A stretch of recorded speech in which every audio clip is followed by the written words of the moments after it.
സ്തോത്രം. ദൈവം എല്ലാവരെയും അനുഗ്രഹിക്കട്ടെ, ചേത്തോടെ നടത്തട്ടെ. വേഗം വരുന്ന യേശു ക്രിസ്തുവിൻ്റെ നാമത്തിൽ എല്ലാവർക്കും എൻ്റെ സ്നേഹവന്ദനത്തെ അറിയിക്കുന്നു.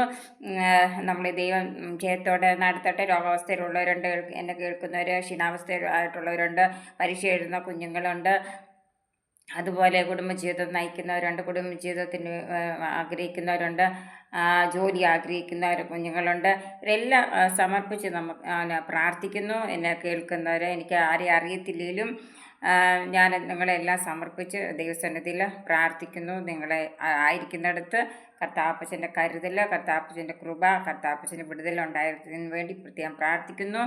ഞാൻ ഇന്ന് പറയാനായിട്ട് പോകുന്നത് 119 സങ്കീർത്തനത്തെ ആസ്പദമാക്കിയാണ് പറയാനായിട്ട് ആഗ്രഹിക്കുന്നത്.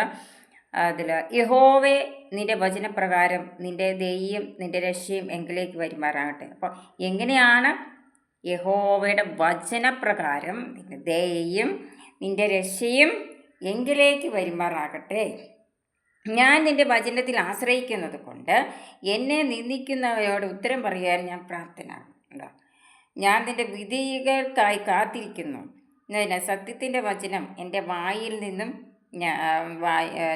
നിന്ന് നിശേഷം നീക്കിക്കളയരുത്. അപ്പോൾ ഈ കർത്താവിൻ്റെ വചനത്തിലുള്ള കാര്യങ്ങളെല്ലാം സത്യമായിട്ടുള്ള കാര്യങ്ങളാണ്. അങ്ങനെ ഞാൻ നിൻ്റെ ന്യായപ്രമാണം ഇടപെടാതെ എന്നേക്കും പ്രമാണിക്കും. ഞാൻ ലജ്ജിക്കാതെ രാജാക്കന്മാരുടെ മുമ്പിൽ നിൻ്റെ സാക്ഷ്യങ്ങളെക്കുറിച്ച് സംസാരിക്കും. ഞാൻ നിൻ്റെ കൽപ്പനകളിൽ പ്രമോദിക്കുന്നു. ദൈവത്തിൻ്റെ കൽപ്പനകൾ എത്രണ്ണമുണ്ട്? 10 കൽപ്പനകളുണ്ട്. അവ എനിക്ക് പ്രിയമായിരുന്നു, എനിക്കും പ്രിയമായിരുന്നു. നിൻ്റെ കൽപ്പനകളിലേക്ക് ഞാൻ കൈകൾ ഉയർത്തുന്നു, നിൻ്റെ ചട്ടങ്ങൾ ഞാൻ ധ്യാനിക്കുന്നു. നമ്മൾ സ്തോത്രം ചെയ്യുന്നു, ഹല്ലേലൂയ പറയുക, ഹല്ലേലൂയ സ്തോത്രം എന്നൊക്കെ പറഞ്ഞാൽ കൈ ഉയർത്തി പറയുമ്പോൾ അത് വലിയൊരു അനുഗ്രഹമാണ് നമ്മുടെ വ്യക്തിപരമായ ജീവിതത്തിൽ നമുക്ക് ഉണ്ടാകുന്നത്. നീ എന്നെ പ്രത്യാശിക്കുമാറാക്കിയതുകൊണ്ട് നിൻ്റെ ദാസനോടുള്ള വചനം ഓർക്കണമേ.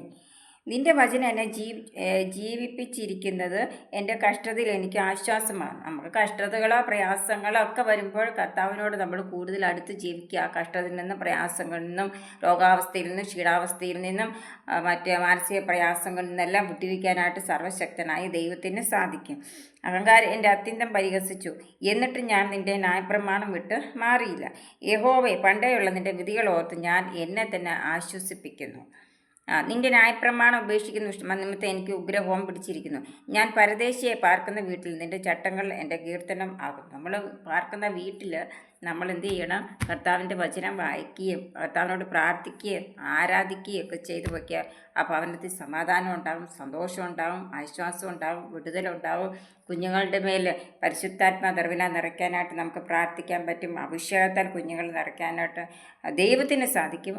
അവർ ദൈവത്തിൽ സമർപ്പിച്ച് അവരുടെ ഉള്ളിൽ ക്രിയ ചെയ്യുന്നതിന് വേണ്ടിയിട്ട് മാതാപിതാക്കൾ അവർക്ക് വേണ്ടി പ്രാർത്ഥിക്കണം. മാതാപിതാക്കൾ കുഞ്ഞുങ്ങളെ സ്നേഹിക്കുകയും കരുതുകയും അവർക്ക് വേണ്ടി പ്രാർത്ഥിക്കുകയും അവരെ നല്ല രീതിയിൽ വളർത്തുകയും ചെയ്യണം. അങ്ങനെയുള്ള കുഞ്ഞുങ്ങൾ ദേശത്തിനും ഭവനത്തിനും എല്ലാവർക്കും കൊള്ളാവുന്ന കുഞ്ഞുങ്ങളായിട്ട് തീരും. തീർച്ചയായിട്ടും ഞാൻ നിൻ്റെ പ്രമാണങ്ങൾ അനുസരിക്കുന്നത് എനിക്ക് ശീലമായിരിക്കുന്നു. യഹോവേ, നീ എൻ്റെ ഓഹരിയാണോ? ഞാൻ നിൻ്റെ വചനങ്ങൾ പ്രമാണിക്കുകയെന്ന് ഞാൻ പറഞ്ഞു. പൂർണ്ണ ഹൃദയത്തോടെ ഞാൻ നിൻ്റെ കൃപയ്ക്ക്. എങ്ങനെയാണ്? ചുമ്മാതല്ല, പൂർണ്ണ ഹൃദയത്തോടെ ഞാൻ നിൻ്റെ കൃപയ്ക്ക് യാചിച്ചു. നിൻ്റെ വാഗ്ദാന പ്രകാരം എന്നോട് കൃപയുണ്ടാകണം. കണ്ടോ? ഞാൻ എൻ്റെ വഴികൾ വിചാരിച്ചു, എൻ്റെ കാലുകൾ നിൻ്റെ സാക്ഷ്യങ്ങളിലേക്ക് തിരിക്കുന്നു. നിൻ്റെ കൽപ്പനകൾ പ്രമാണിക്കേണ്ട ഞാൻ തിടുക്കപ്പെട്ടു, വൈകിയതുമില്ല. ദുഷ്ടന്മാരുടെ പാശങ്ങൾ എന്നെ ചുറ്റിയിരിക്കുന്നു. ഞാൻ നിൻ്റെ ന്യായപ്രമാണം മറക്കുന്നതുമില്ല. നിൻ്റെ നീതിയുള്ള ന്യായവിധികൾ നിമിത്തം നിനക്ക് സ്തോത്രം ചെയ്യുവാൻ ഞാൻ അർദ്ധരാത്രിയിൽ എഴുന്നേൽക്കും. ഇപ്പം രാത്രിയിലൊക്കെ എണീറ്റിരുന്ന് പ്രാർത്ഥിക്കുന്നത് വളരെ അനുഗ്രഹമാണ് നമുക്ക്. തെറ്റുമ്പോൾ നമ്മളെ തട്ടി ഉണർത്തും. നിന്നെ ഭയപ്പെടുകയും നിൻ്റെ പ്രമാണങ്ങൾ അനുസരിക്കുകയും ചെയ്യുന്ന എല്ലാവർക്കും ഞാൻ കൂട്ടാളിയാകുന്നു. യഹോവ, ഭൂമി നിൻ്റെ ദയ കൊണ്ട് നിറഞ്ഞിരിക്കുന്നു. ഭൂമിയിൽ, ഈ ഭൂമി സൃഷ്ടിച്ച ആരാ? ദൈവമാണ്. ആ ദൈവത്തിൻ്റെ ദയ കൊണ്ട് നിറഞ്ഞിരിക്കുകയാണ് ഈ ഭൂമി. നമ്മൾ എവിടെയൊക്കെയാണ് പാർക്കുന്നതെന്നുള്ള ദൈവത്തിന് അറിയാം. മനുഷ്യർക്ക് അറിയത്തില്ല, മനുഷ്യർക്ക് നമ്മളെ അറിയത്തില്ല, പക്ഷെ ദൈവത്തിനറിയാം. ജനിക്കുന്ന ഒരു വ്യക്തിയെ ജനനം മുതൽ മരണം വരെയും അറിയാവുന്ന ഒരാൾ ദൈവമാണ്.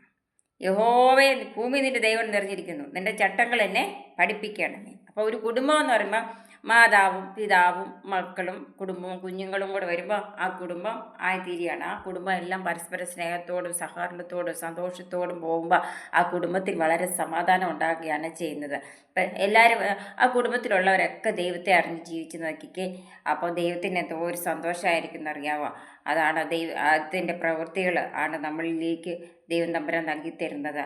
ദൈവത്തെ ഈ ബൈബിളൊക്കെ നമ്മൾ വായിക്കുമ്പോൾ തന്നെ രാവിലെയൊക്കെ എണീറ്റ് എന്തെല്ലാം കാര്യങ്ങൾ നമുക്ക് വീടുകളിൽ ചെയ്യാനായിട്ടുണ്ട്. പുരുഷന്മാർക്കും സ്ത്രീകൾക്കും ഒക്കെ ചെയ്യാനായിട്ടുണ്ട്. കുഞ്ഞുങ്ങൾക്ക് അവരവരുടെ കാര്യം ചെയ്യാനുണ്ട്. പക്ഷെ രാവിലെ എണീറ്റ് ദൈവവചനം വായിച്ച് ദൈവത്തോട് പ്രാർത്ഥിച്ചിട്ട് ഓരോ കാര്യങ്ങൾ ചെയ്യാൻ നോക്കിക്കേ.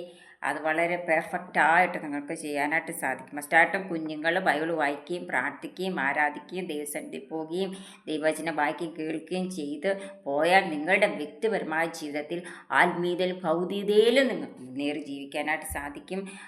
എന്തെല്ലാം പ്രയാസങ്ങൾ വന്നാലും അതിന് നീക്കുപോക്ക് സർവശക്തനായ ദൈവത്തിൽ ഉള്ളതിനാൽ നമുക്ക് നന്ദിയോടെ സ്തുതിക്കാം, സ്തോത്രം ചെയ്യാം. ഈ മെസ്സേജ് കേട്ടിട്ട് നിങ്ങൾ ലൈക്ക് ചെയ്യുക, സബ്സ്ക്രൈബ് ചെയ്യുക. നിങ്ങൾക്ക് വേണ്ടി ഞാനും പ്രാർത്ഥിക്കാം. എന്നെ ഓർത്ത് നിങ്ങളും പ്രാർത്ഥിക്കണം. God bless you.